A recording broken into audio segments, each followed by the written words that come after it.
here for you. I wanted to say that we're grateful to the Kyrgyz leadership for organizing this work and for this year, throughout which Kyrgyzstan was chairing the CSTO and holding various events and activities. And I think this really helped bolster the authority of the organization in these trying times. And it is something that is really appreciated by Russia and by other states.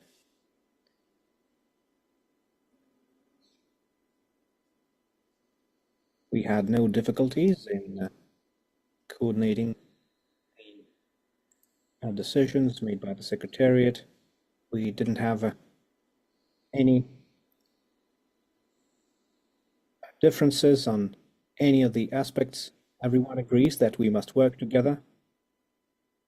We're not threatening anyone, but we must be prepared to counter any actions that could be aggressive.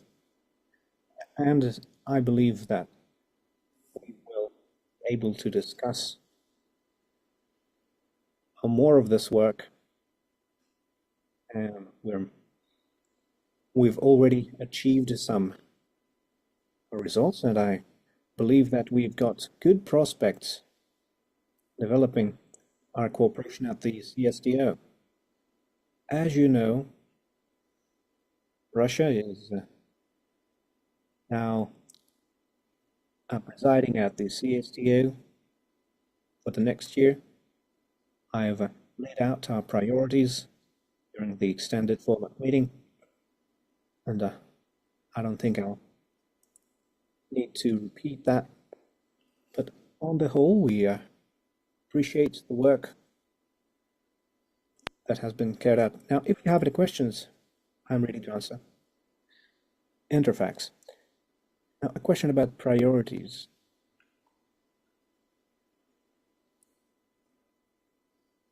Could you tell us more about the slogan of your chairmanship, and what will your priorities be focused on? And also a question about the leader who declined to participate and is holding joint exercises with the United States. Is there a threat to CSTO security? Well, as I've already mentioned, the priorities were outlined during my statement, and those are many. We will improve our cooperation, bolster our industrial manufacturing capacities. We've had a deep cooperation from the Soviet times. We're providing preferential treatment to those who are buying our weapons among CSTO countries, and it's very effective. Obviously, as the special military operation is underway, there are, of course, limited capabilities in certain respects. They are quite substantial, but we are prioritizing our own needs. So I don't mean to say that they're strained. We're still exporting equipment, first of all, aircraft, airplane and helicopters, and we did quite a lot. It was a veritable revolution in terms of UAVs. We managed to achieve breakthroughs, and we're willing to share with our partners. Another important area is improving our governance, which may seem as a bureaucracy, but it's still important, as every country wants to streamline the expenses and to make our cooperation more effective. We will continue to hold joint exercises. every sector, not only among the military, but also among our security services. Drug trafficking and organized crime are still threats that exist, and we intend to make use of everything that was prepared by our Kyrgyz colleagues. There will be a continuity of effort. As to the Armenian position, it is well known, our Armenian colleagues say that they support all the decisions made at the CSTO. They believe that they are fully fledged members of the CSTO, but they currently refrain from taking part in the meetings. That is their choice. What can we say? If they believe this is the best way right now, let it be. We are in constant contact as Russia and as the presiding country. We will, of course, be in close contact with Armenia as with the members of the CSTO. And the resolutions that we prepare and the decisions made will be coordinated with them.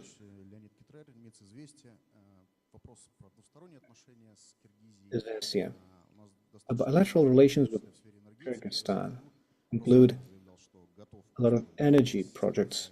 Rosatom said this year that it's willing to build a small-scale nuclear power plant in Kyrgyzstan. Was this discussed, and what do you believe are promising areas? And there's also another detail. There were recently some issues between Kazakhstan and Russia with cargo transit. Is there anything like that with Kyrgyzstan? Well, first of all, I'm very grateful to the President of Kyrgyzstan. I'm grateful for his invitation to make an official visit and for the attention and care that our delegation has sent here. And the relations have developed quite positively after the visit. And Russian companies are increasingly present in the Kyrgyz market. One of the reasons for that is that the current Kyrgyz leadership is able to ensure domestic political stability, which is always very important for potential investors. Because everyone hopes that the target country will be able to live up to the agreements. And the Kyrgyz leadership is excelling at this, and we wish them continued success. We wish them continued political stability, and as a member of the EU and the CSTO, they will receive our support and assistance. Our investment relations are thriving, and we also have cooperation in the mining sector and energy. Generally, Kyrgyzstan is receiving resources at minimum prices and with no customs duties, which makes our products very competitive in the Kyrgyz market, to say the least, and is very helpful for the Kyrgyz economy too.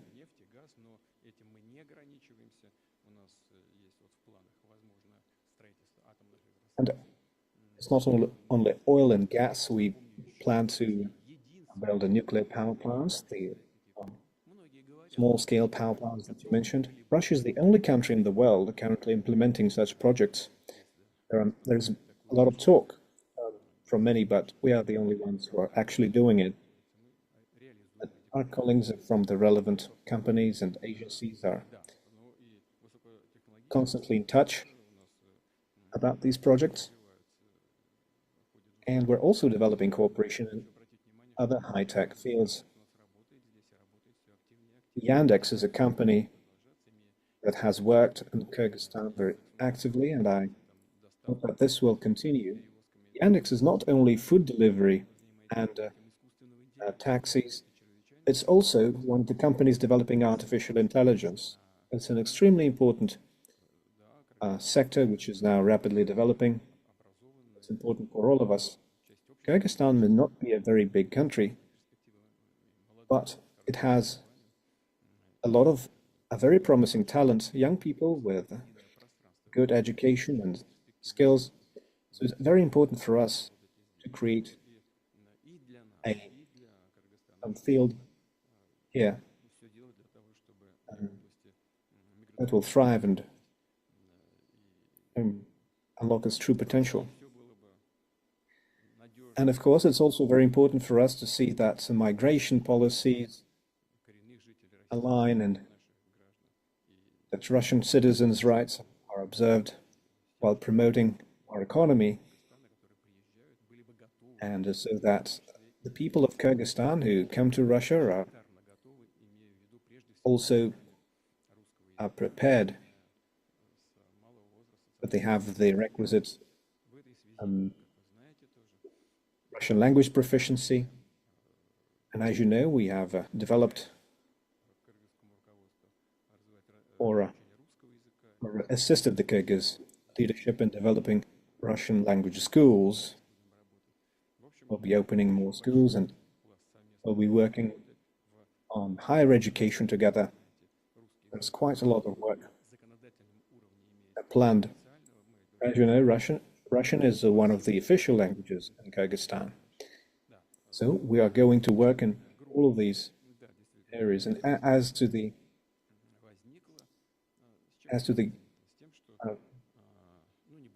freight transportation that you mentioned, the issues that arose. At the EU, we have cooperation between tax inspectorates, and there was a situation where some of the transport shipments were inspected on a case-by-case basis, and we found out that some of the transport is completely irregular, with no documentation. And of course, we have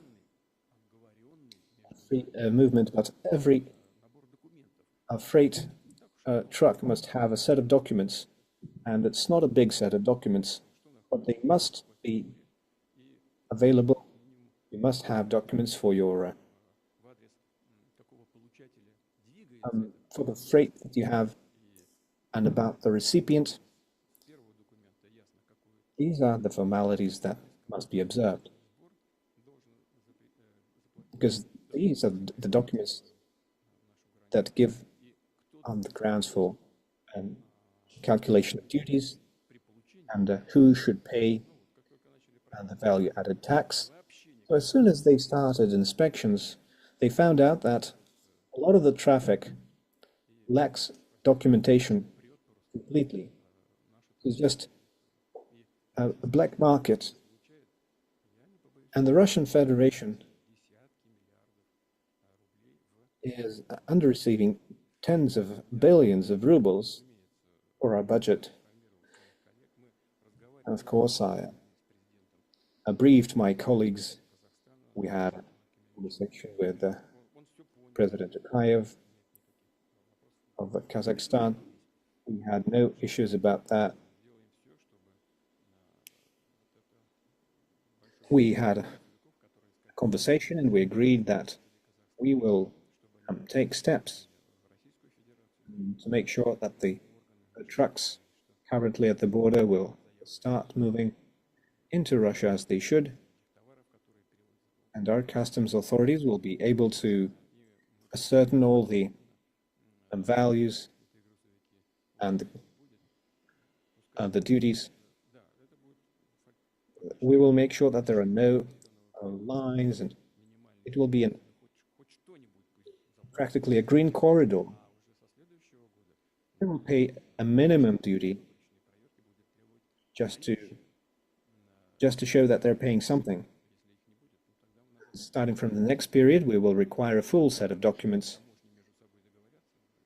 I hope that our tax bodies will agree on what to do with those who refuse to document their cargoes.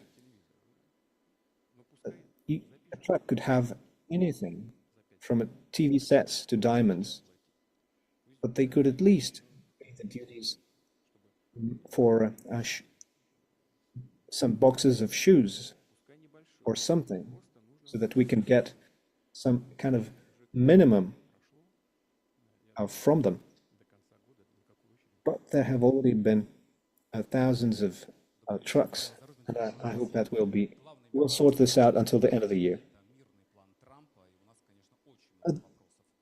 The Trump peace plan is the news. And how much does the originally published draft document include our interests?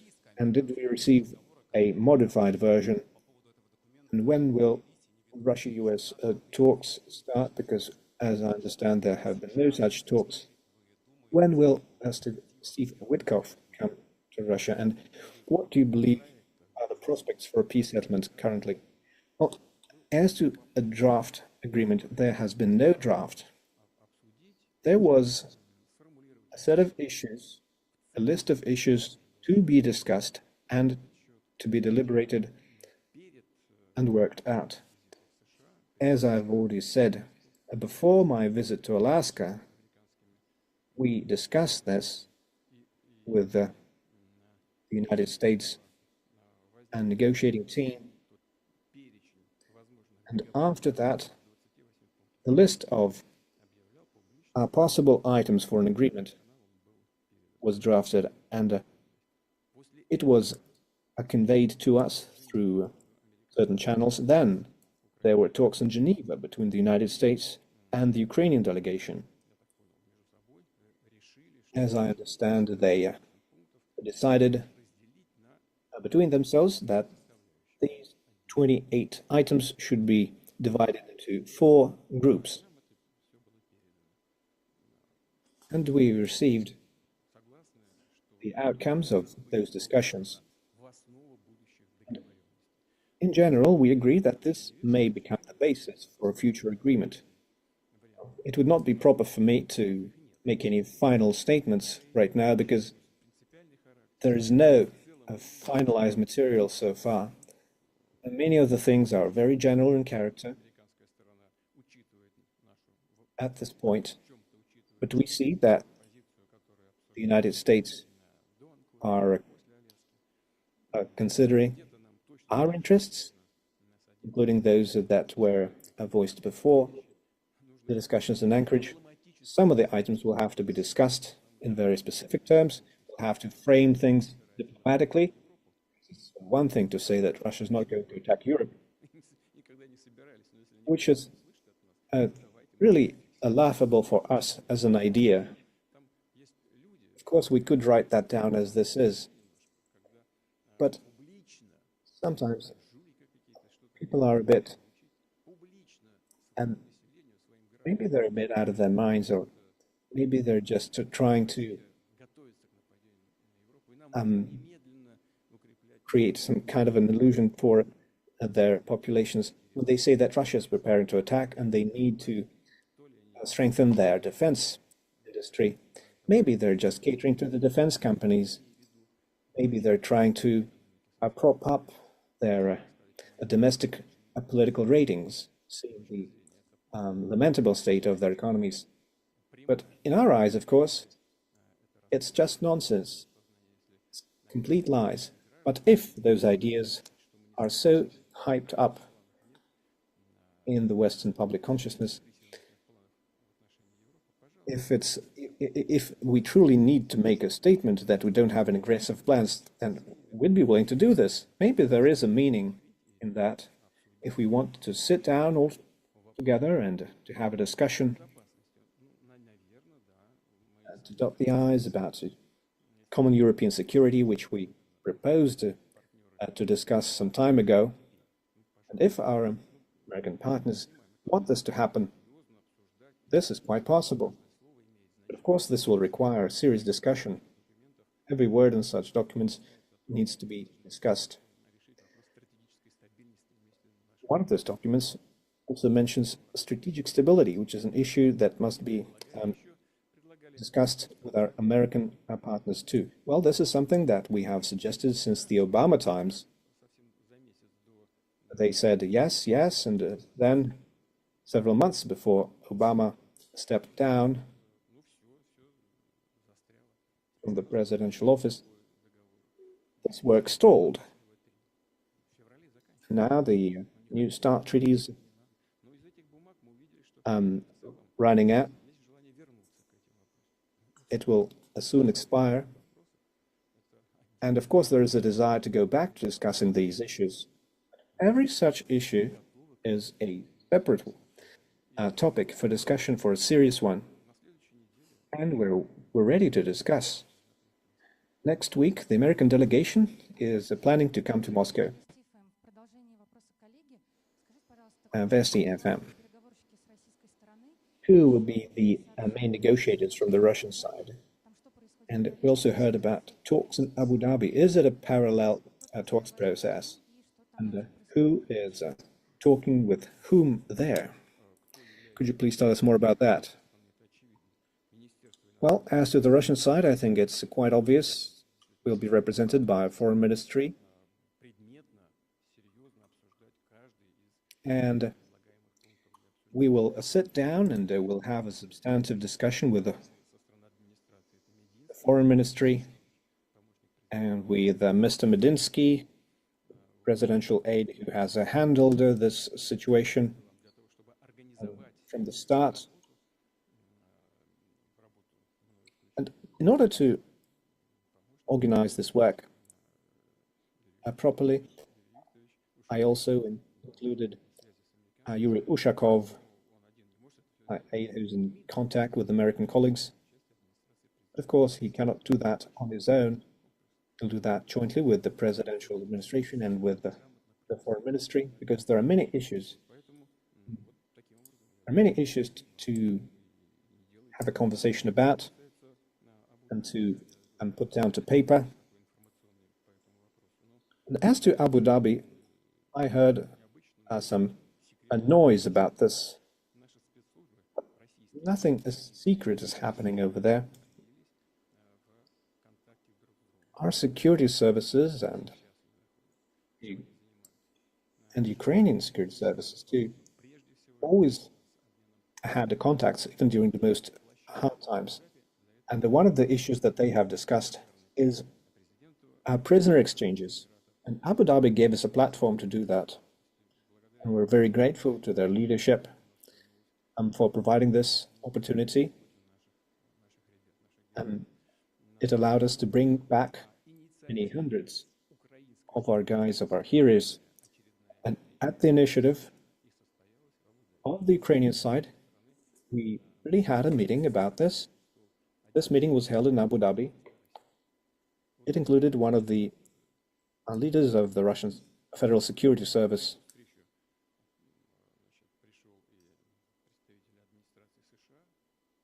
and one of the representatives of the US administration also was in that meeting, which was a surprise for us. But this really happened, and the question was raised about whether we should expedite this process and have another meeting in Moscow this week. I only learned about this when the plane landed in Bishkek. But I said that we're ready to do that at any time that is convenient. We'll be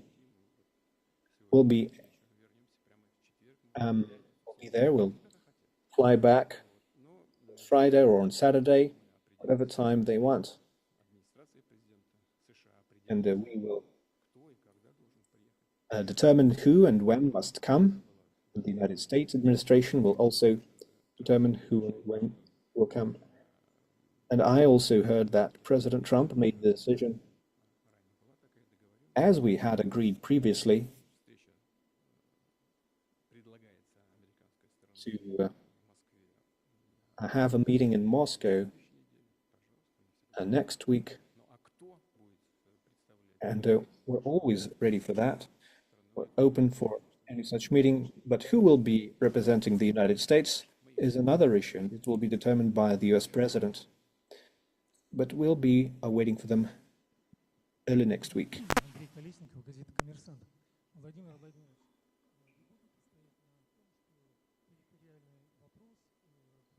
Will you insist that the issue of territories in the Donbass must be resolved here and now, or are you willing to put it off until some later time? And if I may, a second question. Would you agree to go back to G7, to the G8, which is one of the possibilities in the peace plan? Would you be willing to go back to all of those people? Well, as to G7 or G8, we never asked to be there, but we were invited there, and it was a platform to coordinate our positions on some issues. But there is a thing.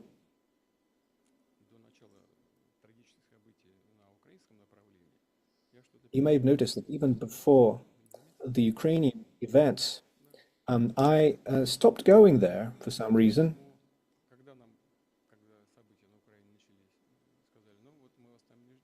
So when the Ukrainian events started, they said that we're not welcome, and we had no problem with that. I think our Prime Minister went there once. Yes, I think it was in 2019. I think there was one time when I refused to go. We were shaping the government at that time. But on the whole, we had no official invitations to rejoin the association. And another thing is that we know how a great majority of the G7, I don't know why it's called the Big Seven, because in terms of population, territory, and the contribution to the GDP, they're growing smaller and smaller, but they're still important partners for us. So I don't really understand how exactly we will talk directly with them, given the current situation. Imagine we come there, and what will we do? Will we just look at each other, giving each other these sullen looks? I think we need a kind of a normalization, and if we realize all the proposals in the American plan, maybe we will have conditions for bilateral or multilateral contacts, but it's too early to speak about that.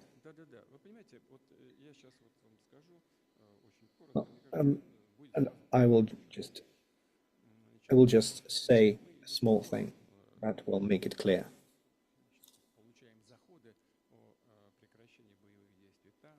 We still have proposals coming in about ceasing hostilities. But when the Ukrainian troops leave the areas that they're now occupying, then the hostilities will cease. And if they don't, we will make them leave using our firepower. Well, as to the military operation, is there still positive dynamics on the front, and which areas are the most active? We are maintaining positive dynamics. in all the directions, and the rate of progress is increasing.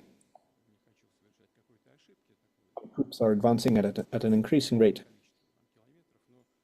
I don't want to give you any precise figures because I may not have them off the top of my head. But in all of the areas, we have had improvements. Our army is moving forward faster. But the key problem for the enemy is that they have a growing gap between their losses and the number of soldiers that they can replace. I think they had 47.5 thousand lost in October, and they forcefully mobilized about 16.5 thousand, and about 14.5 thousand or 15,000 were brought back from the hospitals. But if we put all of that together, we have about 15,000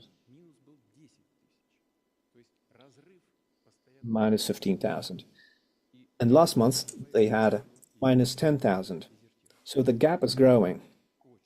And there are also people who desert. And desertion is a serious problem. It's not only what you hear from our media, it's also acknowledged by the Western media. And it's impossible to contain. So I don't think this situation can be helped for Ukraine. So we have positive trends in all the areas.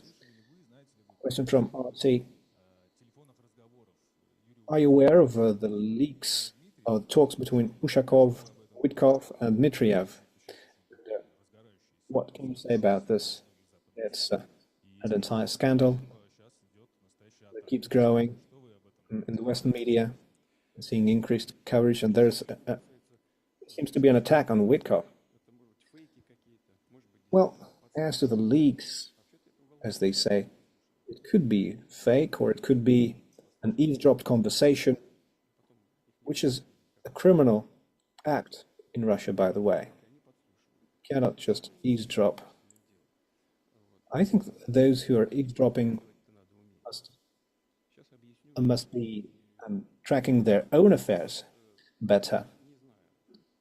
But even if you're trying to spy on someone, you should do that with skill. So I don't know exactly about the nature of those leaks, but you see that I have a busy day. I just had these events and I came here to talk with you.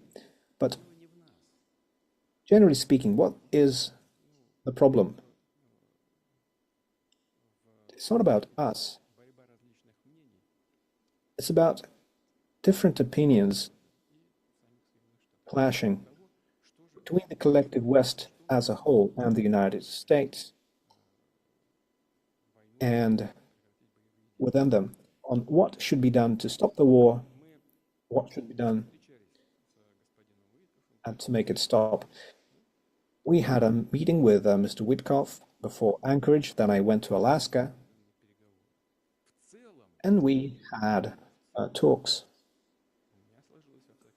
Now, on the whole, I got the impression that we understood where we stand and what should be done to stop the war. Then we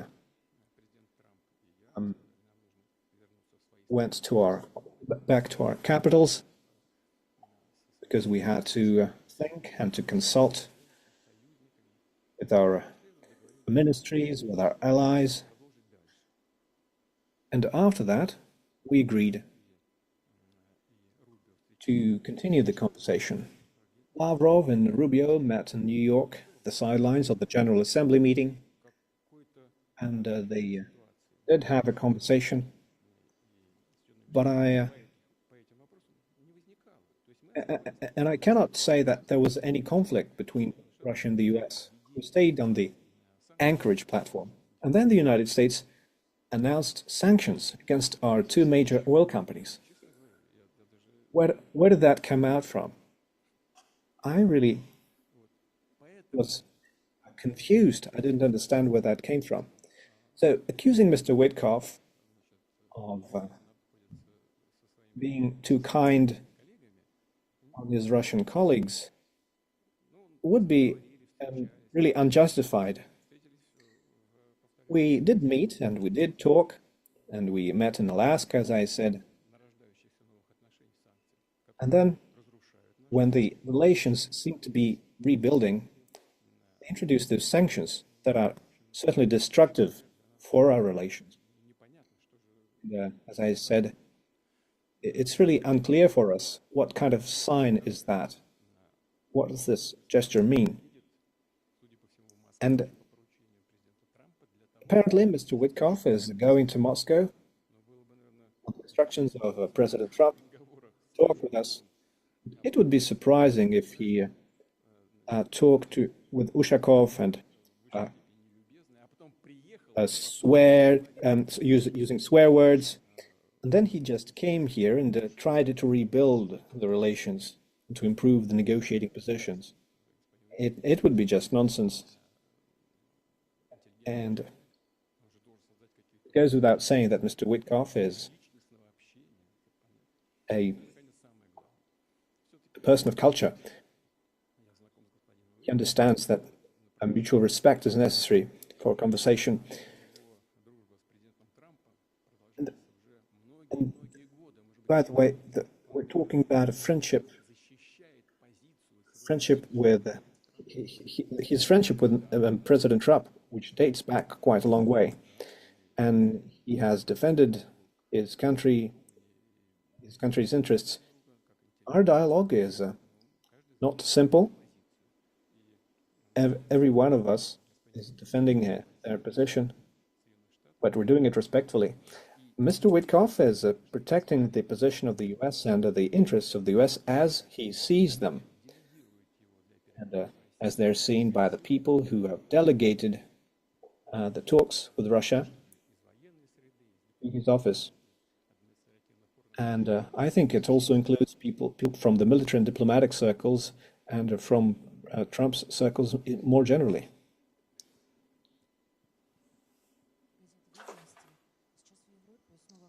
And Vadamosti, we are currently hearing renewed talk about seizing Russian assets. Will Russia respond? And do you agree with Viktor Orban of Hungary that confiscating the assets may lead to a lot of risks, lawsuits, and a crash for the euro? Well, Hungary is a member of the EU.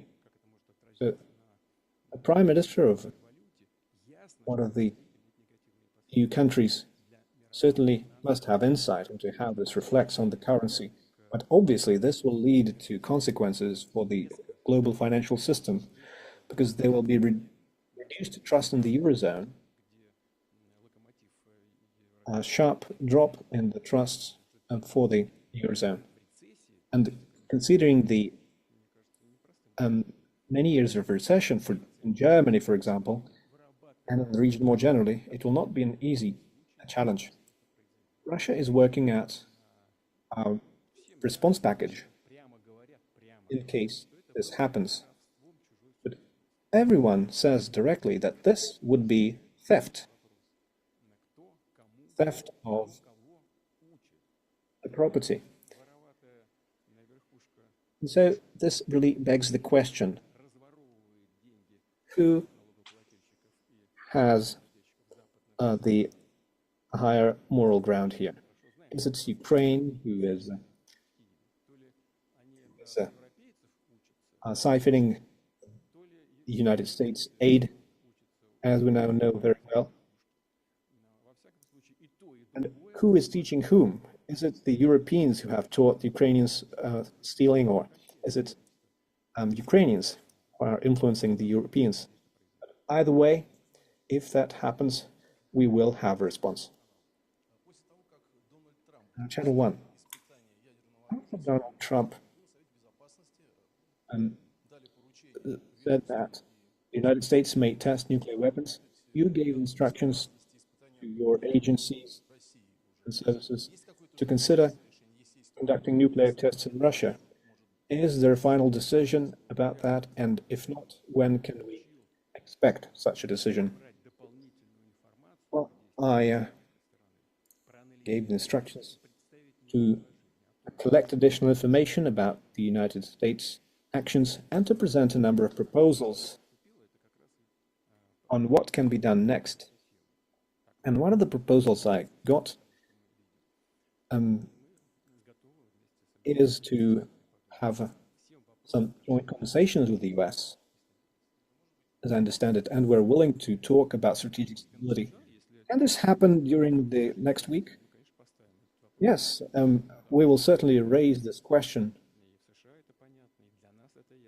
Both the US and Russia understand it very clearly that preparing for nuclear tests takes time, and we cannot find ourselves in a situation when the United States test a weapon and we will have to prepare for a year and a half until we can test our own weapons. So, as I said, we must be ready for any scenario, and we will be ready for any scenario. I propose that we conclude. All right. A question from Life. You don't have Foreign Minister Sergei Lavrov with you on the strip. Are you missing him? Well, he hasn't been seen for about 2 weeks. The media say that he is now out of favor due to his unfortunate conversation with Rubio. Well, that's nonsense, obviously. He has his own schedule. He reported to me, and he has his own plan. He's now preparing for a meeting with the American partners. Yes, please. Mr. President, a question from TASS agency. Going back to the peace plan, there is the impression that the West is proposing new meetings to be held at the first opportunity. It seems that this is a kind of pressure on Russia because these issues should not be resolved too quickly and with too much haste. Because if the solutions reached are not optimal, will there be ambiguous interpretations possible afterwards if the agreement is not drafted properly? Are there any other concerns like that? Well, I pointed out specifically that every issue on the list that was handed over to us will be discussed in great detail, because every one of those issues is a key one, and all of them require a very meticulous approach. So apparently our partners are understandably aiming to get this over with as quickly as possible. But what we see is, I will go back to this issue. But let's see the situation in the military operations zone. Krasnoarmeysk and Dmitrov are surrounded completely, just as Kupiansk was. 70% of Krasnoarmeysk is now held by Russian armed forces. The south part of the city of Dmitrov is where the Ukrainian army is isolated. They are dissipating throughout the city and are now being eliminated by our troops. And if you look at the map, if you look eastward to the northeast from that region, we'll see the city of Komsomolsk. And to the north of Komsomolsk, you have Kupiansk, Slavyansk, and to the northeast you have Seversk.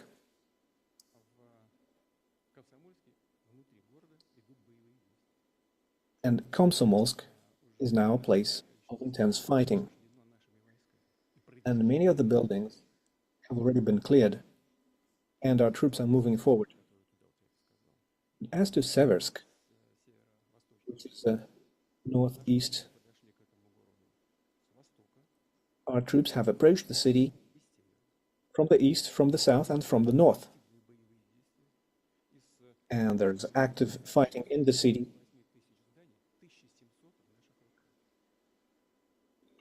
There are 8,000 buildings, and about 1,700 are currently controlled by us.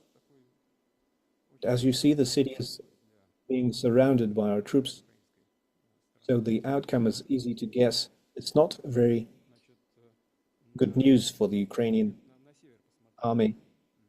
And if we look north, the city of Seversk, out of the 8,000 buildings that the city has, we have 1,700 controlled. And further north,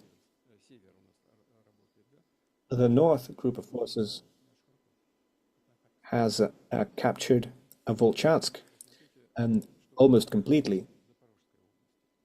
This is the Kharkov direction. And in the Zaporozhye region, what we see is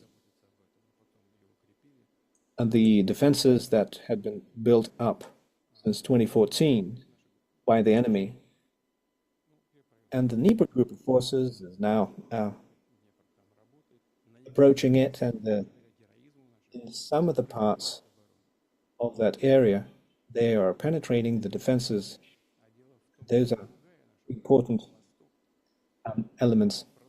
But what matters is the other thing, that the East group of forces has managed to break through the defenses and is moving very quickly.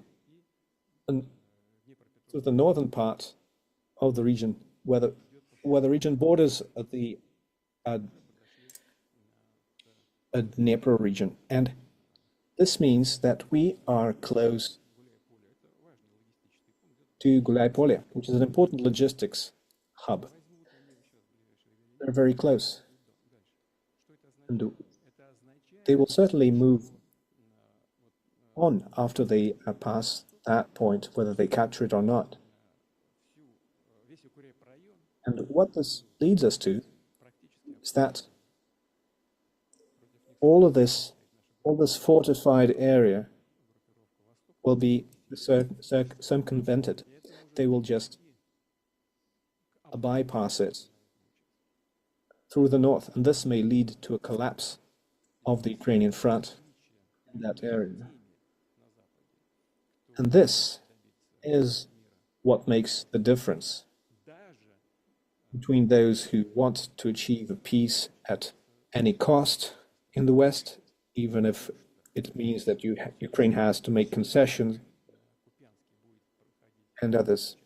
Because if what's happened in Kupiansk will also be happening in other parts of the front, then a collapse will be inevitable. And on November the 4th, the head of the Kiev regime said that in 5 to 7 days, they will have captured the city. Now that has not been the case. The Ukrainian troops have been eliminated and pushed out. And there's also a battalion that has been isolated. And our soldiers, that some Ukrainian troops now look like homeless people, because there are 3,500 people in that area isolated with no proper supplies. They have to use copters to drop in food supplies. They're in a terrible condition. They have been for several weeks. So those in the West who understand what this is leading to, they insist that hostilities cease as soon as possible, even if that requires the Kyiv regime to make concessions, because they understand that as soon as the front collapses and those areas, the Ukrainian armed forces will lose combat readiness. They will lose the most capable units, like what's happening in Krasnoarmeysk. So they're telling them to preserve their fighting core and the statehood. They believe that's what they should be thinking about. And those who believe that Kyrgyzstan has already been captured by Ukraine insist that the war continues until the last Ukrainian. That is how those approaches are different. Those who attack Mr. Witkov are those who hold these views, those who want to be part of this affair, perhaps because they have money ties with the Ukrainian establishment, and they have no scruples about fighting to the last Ukrainians.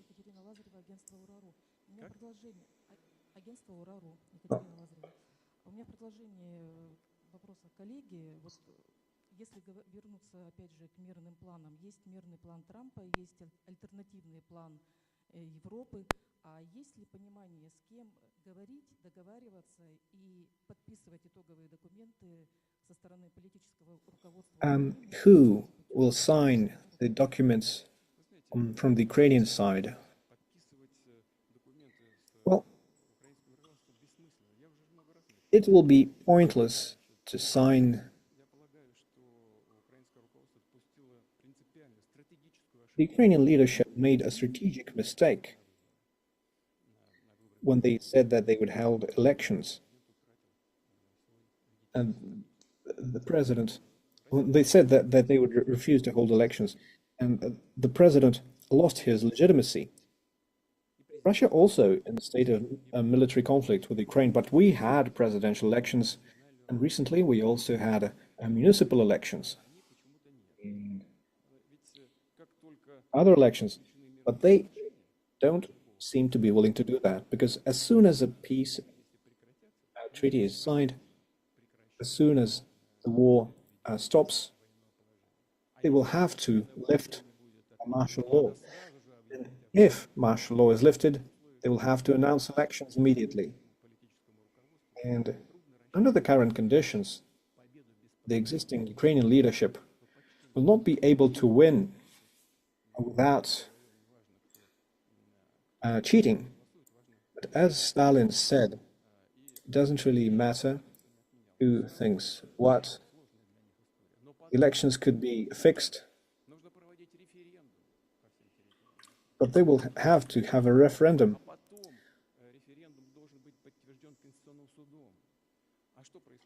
The referendum will have to be endorsed by the Constitutional Court. And when the political leadership required that the Constitutional Court confirm the powers of the president, the Constitutional Court refused to do that, because according to the Constitution, the term is 5 years, not more. It cannot be extended. Of course, there are some legal technicalities, but it cannot be extended, even if you declare martial law. Only the parliament has such powers. The president has no right to do that. So you have to have a decision by the Constitutional Court. But the Constitutional Court refused to do that. And when the Constitutional Court refused, I think I've already mentioned that, but it's truly laughable, the security service refused to let the judges into the office. So the judge had to emigrate. And also we have the judges sitting in a jail. The chief judge of the Constitutional Court is now in jail due to corruption. And the term of office, those who are in the Constitutional Court, has already run out. We have to elect new members. It's also a problem. You have to have presidential elections. You have to have a referendum. You have to elect members of the Constitutional Court. It's a procedure. It's an entire a procedure. So we certainly have to talk with Ukraine, but it's legally impossible right now to have a meaningful outcome. We just need our results to be recognized by the key international players. The results must be recognized internationally, and that is important. Because it's one thing to have a solution recognized and to have some parts under Russian sovereignty, and if the agreements are breached, it will be deemed an attack on the Russian Federation with all the consequences and the right to response, or it will be seen as an attempt to get back what is truly Ukrainian. So we certainly need recognition, but not from Ukraine at the time. We hope that there will be a time when we'll be able to talk with Ukraine. There are people who are clear-minded and who want to build good relations with Russia in the long term.